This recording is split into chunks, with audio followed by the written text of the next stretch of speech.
Okay, welcome back to our study of the place of Israel in biblical history. I was just giving you a brief outline as we concluded our last study of where we're going in the study of the history of Israel. And we had indicated several major events in the story of Israel, all the way down to the time of the Exodus.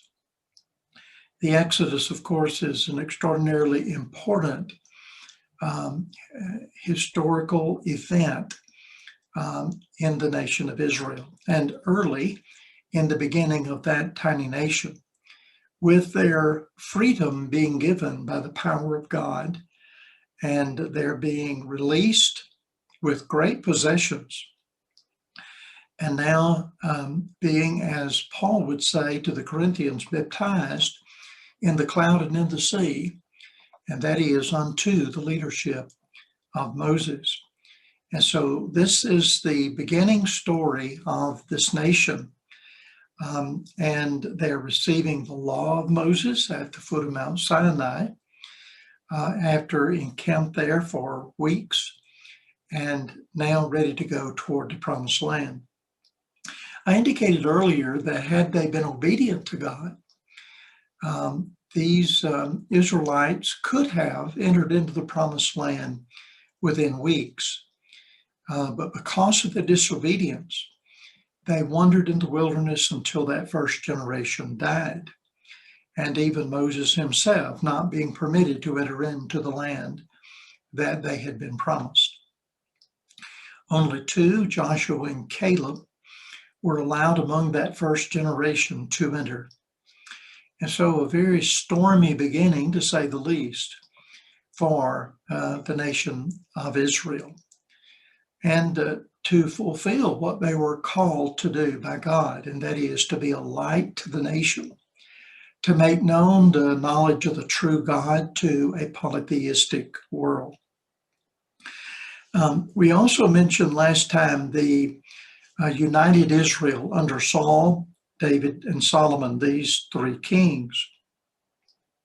The very appointment of kings early on was problematic. And Samuel was told, because he was reluctant to appoint one, he was told that they had not rejected him, but that they had rejected God from being king over them. And so the Jews loved to look back to this time period as their glory days, especially under Saul, David, and Solomon. David plays a special role in that he is the one through whom the lineage of Christ would come. And his son Solomon, of course, being given the privilege of building the Jewish temple in Jerusalem, that became so prominent a part of Jewish identity and Jewish worship. But after this united period, and then the splintering of the nation into two nations, northern and southern Israel, you have a terrible weakness in the nation, in that the tiny nation of Judah and Benjamin, and primarily just Judah, remained in the south and worshiped at the temple and continued the traditions of the law of Moses. And the northern group in Samaria with a temple did not. And therefore you have these two groups at odds, one with the other. And then as time went on, in the 8th century, you had Assyria, the ruling empire of the day, to conquer the northern 10 tribes. And that was in 721 BC. And therefore scattering them and not existing again as a nation. And so you have literally here in the 8th century, the destruction of the majority of the nation of Israel. And so early on, we find the nation being ripped apart and destroyed. And the only remaining one is the one protected by God, through whom the promised seed would come, and that is the tribe of Judah. But they would not last long either. In the 6th century BC, 586, with Nebuchadnezzar as the ruler over the Babylonian Empire, the tiny small group around Jerusalem also fell, and they were carried away into captivity. And as the prophets like Jeremiah wrote, they would remain in captivity for 70 years.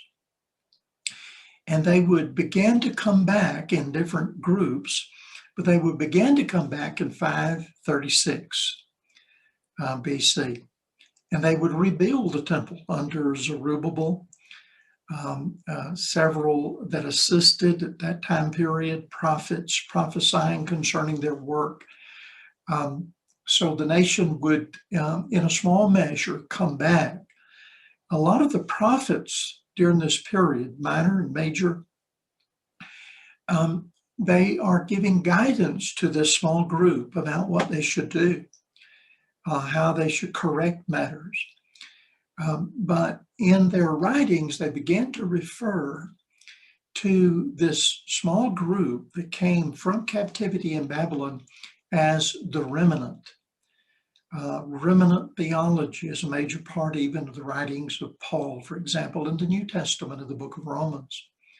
And so you don't have a full nation anymore after the 6th century. And so for 600 years, almost prior to the coming of Christ, you have virtually the nation of Israel as it was once known, destroyed.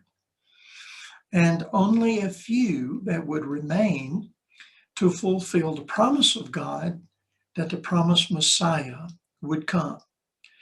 And Daniel, of course, foretold that it would occur during the days of the Roman kings.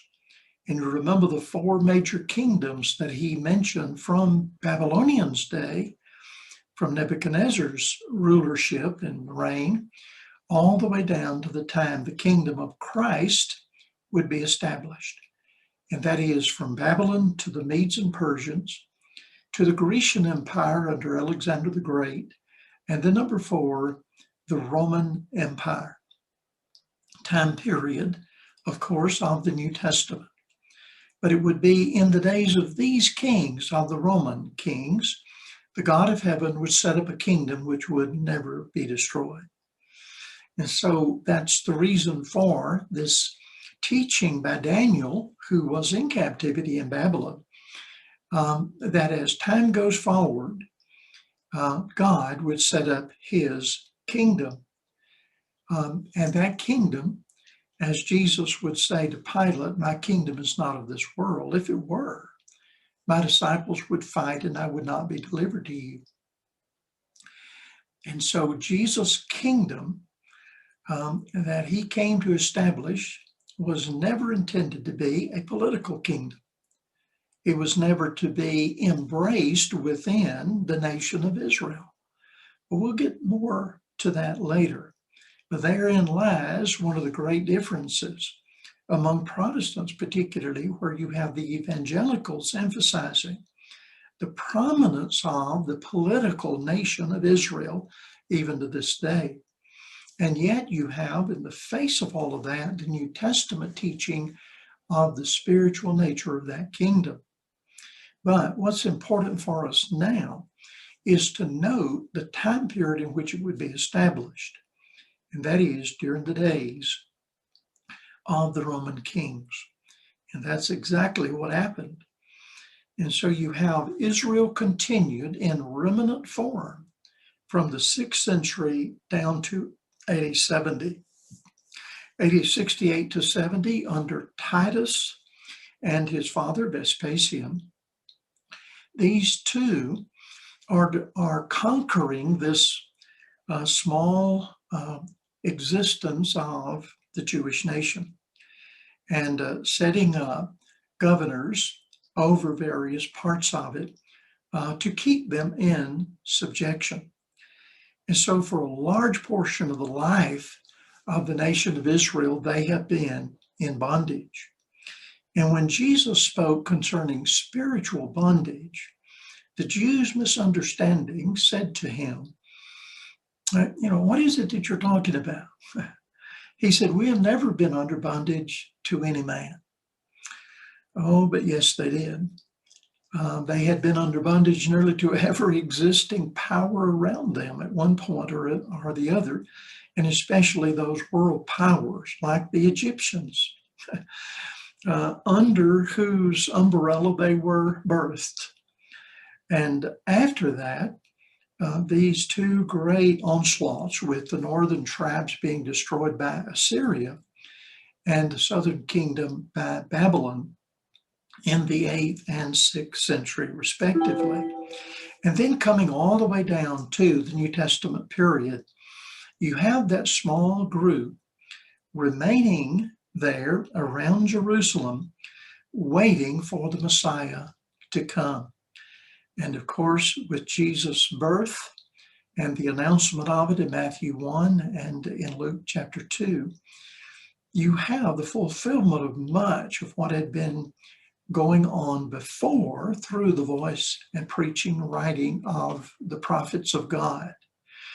And then you have Jesus saying, concerning that magnificent temple that had been remodeled by Herod, he said, not one stone would be left on top of the other. That's Matthew 24. Also another lengthy account of it in Luke 21, and then the shorter version in Mark 13. So these three chapters tell us about the destruction of Jerusalem. And within a 40-year period that occurred, Jesus said, some of you standing here shall not taste of death until you see the kingdom come with power.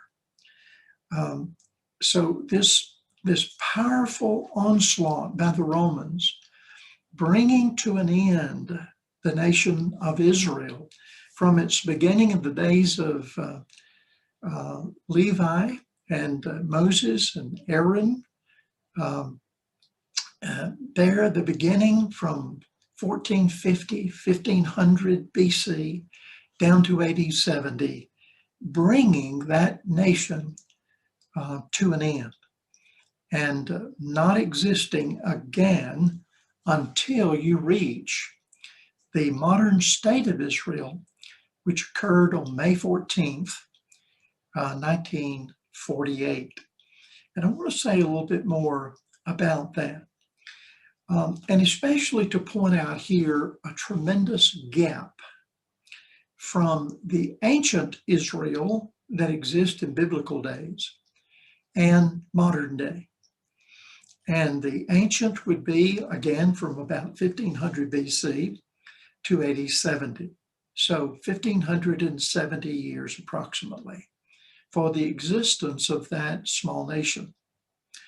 But its purpose being fulfilled in the coming of the kingdom of God that was promised in Daniel chapter 2, and also coming in the promise made to Abraham that through his seed, one would be born to bless all nations. We'll get more to that in just a moment.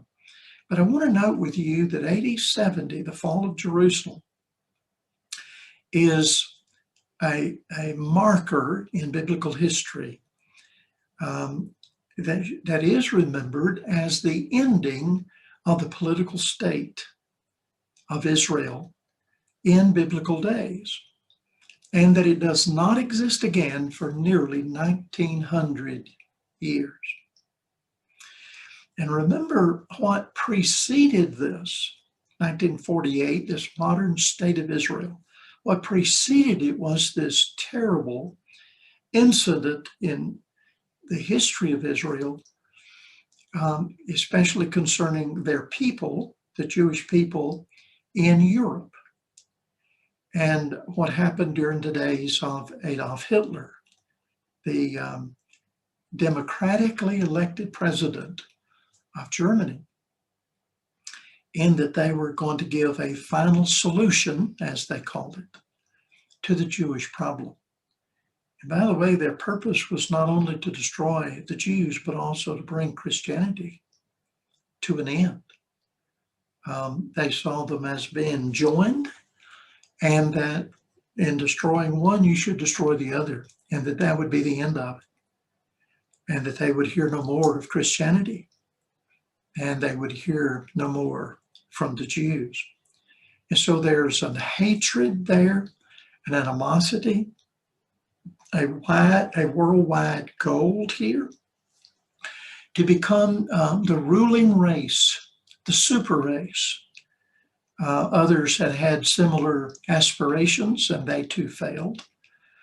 And they had the tremendous difficulty of overcoming the United States and its rise to power, especially following the days of World War II.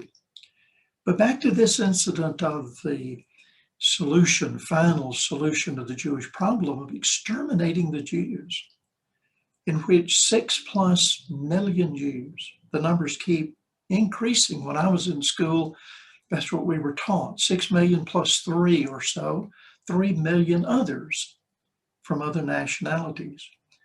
So around 9 million people murdered, exterminated without mercy, under the madness of the rule of the Nazis. And finally, all of that being brought to an end.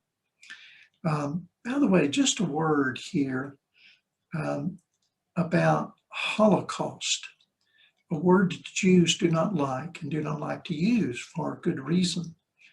The word Holocaust means something like burnt sacrifice. And because of its obvious implication to them, an indication that is referring to them, Jews particularly didn't like that word. And yet it's the one that we were taught in school, probably almost without exception around the country. We know that event as the Holocaust. And we even have museums around the country called the Holocaust Museum. But there's another word that Jews prefer.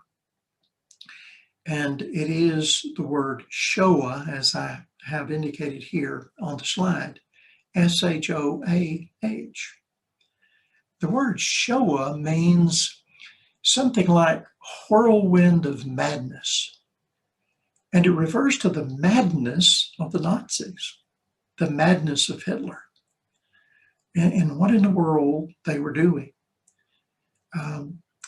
But what I wanted to note here is that following this tremendous event in history, and not just Jewish history, but world history, following this event is when the idea began to be promoted to develop a modern state of Israel. And it was done through the Balfour Declaration that was presented by the British to the United Nations, the old League of Nations. And so the UN then took it up and considered it with the promotion of the French, the British, and the Americans. Those three nations, therefore promoting it, got it passed. And this idea of accepting a modern state of Israel came to pass. And remember, the British Empire rules the world at this time, and they're in charge of the Middle East. And so on more than one occasion, they divided up properties. They caused political conflicts around the world. But one by one, after World War II, they had to pull out. But before they did, in the Middle East, because the Balfour Declaration was agreed to, and especially with the support of those three prominent nations, the Palestinians were driven off the land that once belonged to ancient Israel. So the modern state of Israel is not in any way to be equated to the ancient state of Israel. They're just not the same. They're not divided by tribes. No one even really knows which tribe they belong to. They don't have a temple. They don't continue worship according to the law of Moses. They don't keep the major Jewish festivals, not in the manner in which they did in ancient days and biblical days. So here you have this gap of 1900 years from AD 70, when the Romans destroyed Israel, to 1948, when the UN, the United Nations, then reestablished the nation of Israel, May 14, 1948. And this is only 3 years after the Holocaust. And so the Jews, after being not only physically destroyed, but also emotionally, in their spirit, depressed because of what they had to endure under Hitler, and wondering all the while, where is our God? If you haven't seen the movie God on Trial, I would recommend it to you. It's an hour and 25 minutes long. And the scene is that inside the barracks, in some of the barracks in Auschwitz, where you have Jewish men being held for a while, getting prepared to be killed, either by being shot to death or gassed, and then their bodies burned. And this movie is depicting a quickly arranged rabbinical court inside these barracks, with Jewish men sitting around, and you can just see the impression on their faces, how sad they are, as any would be, knowing that just within hours you're going to face death.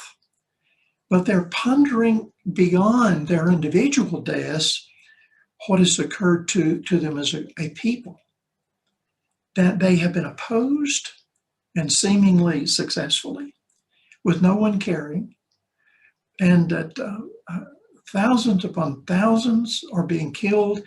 Their women and children are being separated from them, not knowing what's happening to them, but they're carried off and also humiliated, everything taken from them, and then finally even their lives. And so these men are conducting court in this God on trial, and a charge is being brought in this rabbinical court against God. And so these three judges in the rabbinical court ask the group of men there sitting around on their barracks, on their beds, what is the charge that you want to bring? And some said, murder. Some said, he doesn't care about us. He broke his covenant with us. And so they decided on breach of covenant, that God made a promise to them, this promise that he made to Abraham, which was, they believed, to last forever, and that God broke his covenant with them in allowing this to occur. And so the discussion, in dramatic fashion, serious fashion, they're pondering these questions about what is happening, why is it happening, whose fault is it? And some of them suggested it's either our fault or it's God's. Either we broke the covenant and he's gone with another people, he's made a new covenant with a new people, or else God is to be blamed. And the discussion goes back and forth, with some saying that it's Israel's fault, and the others saying, no, it's God's fault, and God is not good. He allowed this to happen. He permitted it to continue, a madman like Hitler. It is really filled with good information, theological information, philosophical, philosophers in Israel, even after this event of Shoah, wondered and pondered these very questions of what happened here? Why did it happen? Why did God allow it to happen? Isn't He our God? And aren't we His people? Some came to the conclusion that God was punishing Israel. And some, even to this day, give that explanation that it was a judgment of God against Israel. But all of those rich and troubling theological questions arise because of the strong faith that they had that they were the people of God and that God belonged, if not exclusively, many of them felt that, but at least primarily their God. And you remember a passage we looked at earlier in Romans 3, 29 and 30. Is God the God of the Jew only? Is He not also the God of the Gentiles? And Paul answered, yes, of the Gentiles also. And so in the New Testament, we can find some of the answers to these troubling questions, but especially to see it in that setting, in that movie on God on trial. You can't help but be sympathetic for those who are suffering, even if it is partially or wholly their fault. That here, just the numbers themselves is challenging to even understand, to grasp. That many people being without mercy put to death, and the one doing it to be one who is so filled with pride concerning the German people, and that they wanted to be disassociated from Christianity and Judaism forever, and that they thought that they would be able to be the super race and to rule the world. But here is some of the history of the background through the Balfour Declaration of the establishment of the modern state of Israel. But let me say that you have here under consideration two nations. You have the Palestinians and the Jews. Yes, having a rich and long history, but since Rome defeated Israel in AD 70 and tore the temple down and effectively abolished Judaism, we can say with confidence what happened in AD 68 to 70, that was done by the decree of God Himself, that He's the one who brought it to an end, and that He was the one through Jesus Christ who gave the details of that destruction. Again, Matthew 24, Luke 21, Mark 13, those three accounts of that destruction. And He said, why? And then you reach this period of the driving out of the Palestinians. The Palestinians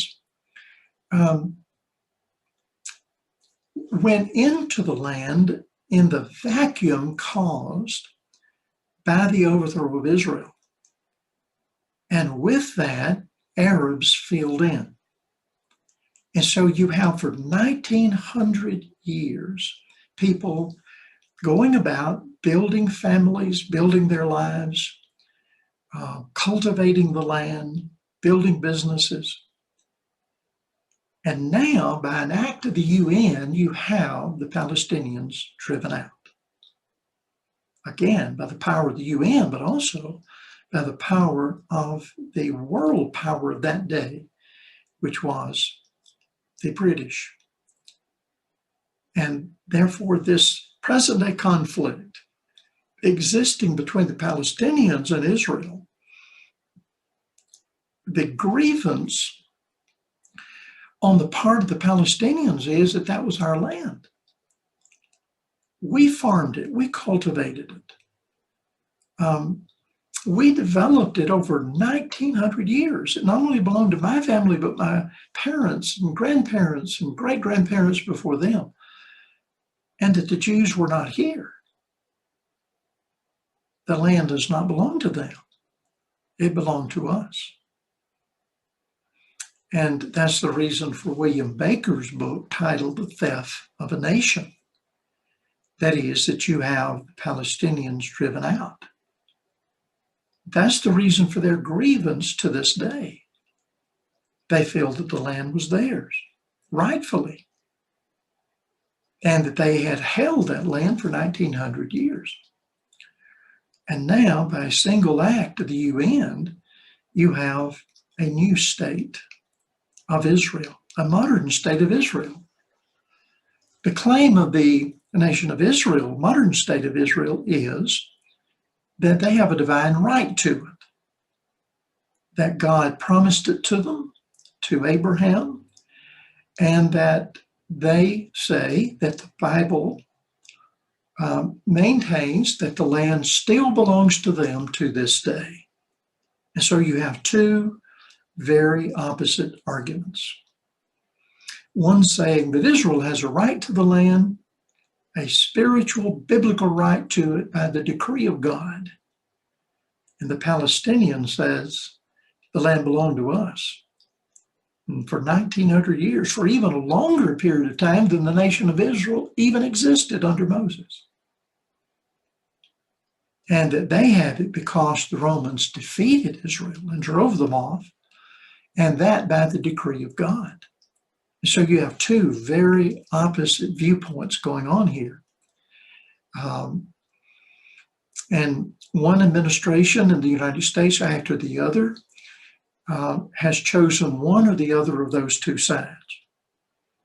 Many of our political leaders choose to support Israel for various reasons, sometimes faulty reasons. And we'll get into some of those in the next study or two. But others of them oppose them. And they do not buy the arguments of the evangelicals within the United States that our nation ought to support the nation of Israel and that it is a legitimate state. The Palestinians contend that it is an illegitimate state.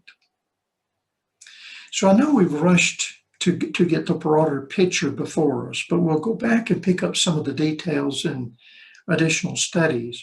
But I wanted you just to see now sort of a bird's eye view, a larger view of the overall history from 1500 BC to the fall of the ancient state of Israel in AD 70, and then the rebirth of that nation, giving new life to them after Shoah and after the UN met following World War II, and the new state of Israel being established by political decree on May 14th, 1948. Thank you for listening, and we'll continue this study next time.